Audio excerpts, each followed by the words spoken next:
ഇന്ന് തന്നെ ഡൗൺലോഡ് ചെയ്യൂ. കാണൂ നിങ്ങളുടെ ഫേവറേറ്റ് ഷോസ്. ഇല്ല, ഞാനൊരു ഫംഗ്ഷന് വന്നിരിക്കുക. കുറച്ച് കഴിയും. ഫാമിലിയായിട്ടാ വന്നിരിക്കുന്നത്. ഇവിടുന്ന് ഇറങ്ങുമ്പോ കുറച്ച് ലേറ്റ് ആവും. ഒരു കാര്യം ചെയ്, നാളെ ഞാൻ ഫ്രീ ആവുന്ന സമയത്ത് വിളിച്ചോളാം. ഏയ്, മാരേജ് ഒന്നുമല്ല, ഒരു sorry sorry sorry sorry sorry okay അല്ലേ? ഏയ് സാരമില്ല സാരമില്ല.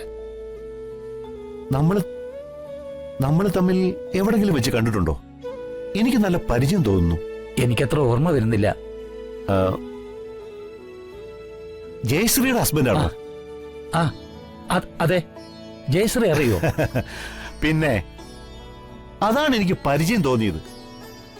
ഞാൻ നിങ്ങളുടെ കല്യാണത്തിനൊക്കെ വന്നിരുന്നു. ആഹാ, ജയശ്രീ എങ്ങനെയാണ് പരിചയം? ജയശ്രീയും ഞാനും ക്ലാസ്മേറ്റ്സാ. ഓ, കോളേജിൽ പഠിച്ചിരുന്ന കാലത്ത് ഒരു സെലിബ്രിറ്റി ആയിരുന്നു ജയശ്രീ. ഒരുപാട് ആരാധകരും ജയശ്രീക്ക് ഉണ്ടായിരുന്നു. ഓ, ആരാധകര് മാത്രമല്ല, ശത്രുക്കളും. എല്ലാവർക്കും ഇഷ്ടം തോന്നുന്ന സ്വഭാവം തന്നെയായിരുന്നു ജയശ്രീയുടേത്.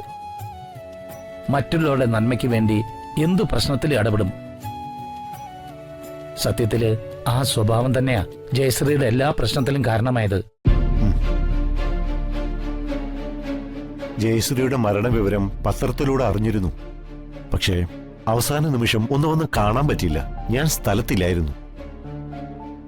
അപ്പോ ജയശ്രീയുടെ മോളെയല്ലേ മഹാദേവന്റെ മകൻ കല്യാണം കഴിക്കാൻ പോകുന്നത്? അല്ല. അല്ലേ? അഷിതന്റെ രണ്ടാമത്തെ മകളാ. ജയശ്രീക്കും എനിക്കും ജനിച്ചതും ഒരു പെൺകുഞ്ഞു തന്നെ, ദുർഗ. ജയശ്രീയുടെ മരണശേഷം ബന്ധുക്കളുടെയും സുഹൃത്തുക്കളുടെയും നിർബന്ധപ്രകാരം എന്റെ മോൾക്കുകൂടി വേണ്ടിയാ ഞാൻ രണ്ടാമതൊരു വിവാഹം കഴിച്ചത്. ആ വിവാഹത്തിൽ ജനിച്ച കുഞ്ഞാണ് അഷിത.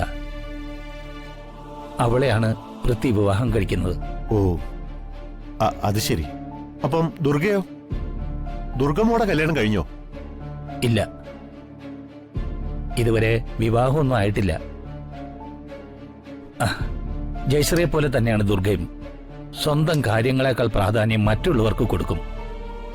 അതുകൊണ്ട് അവൾക്കുണ്ടാകുന്ന നഷ്ടങ്ങളൊന്നും ഒരു പ്രശ്നമേ അല്ല. പൃഥ്വിയുടെ ആലോചന അഷിതയ്ക്ക് വന്നപ്പോ ദുർഗയുടെ കല്യാണം കഴിഞ്ഞ് നടത്തിയാൽ മതിയെന്ന് ഞാനും എന്റെ അമ്മയും പറഞ്ഞതാ. അപ്പൊ അത് വേണ്ടെന്നും അഷിതയുടെ കല്യാണം നടക്കട്ടെ എന്ന് വാശി പിടിച്ചതും ദുർഗയാ. അതിൽ അത്ഭുതപ്പെടാനൊന്നുമില്ല. ദുർഗയുടെ അമ്മയും അങ്ങനെ തന്നെ ആയിരുന്നല്ലോ. സ്വന്തം ഫീസ് അടയ്ക്കാൻ കൊണ്ടുവന്ന പൈസ കൂട്ടുകാരിക്ക് കൊടുത്ത് സഹായിച്ച ആളാണ് ജയശ്രീ. മറ്റുള്ളവരുടെ കാര്യങ്ങൾ നോക്കുന്ന പകുതി പ്രാധാന്യം സ്വന്തം കാര്യത്തിൽ കൊടുക്കണമെന്ന് പല പ്രാവശ്യം ജയശ്രീ ഉപദേശിച്ചിട്ടുണ്ട്. നമ്മൾ കുറെ സംസാരിച്ചു, പേര് പറഞ്ഞില്ല. ഓ ശരിയാ, ഞാൻ ജയരാമൻ. എന്റെ പേര് ദേവരാജൻ. ജയരാമന്റെ മക്കളൊക്കെ? രണ്ടുപേരാ, 2 ആൺമക്കള്. ഒരാള് പൈലറ്റാ, ഇളയാള് എന്നെ പോലൊരു സാധാരണക്കാരനാ. ഓ, വരും, നമുക്ക് അങ്ങോട്ട് പോവാം. ശരി.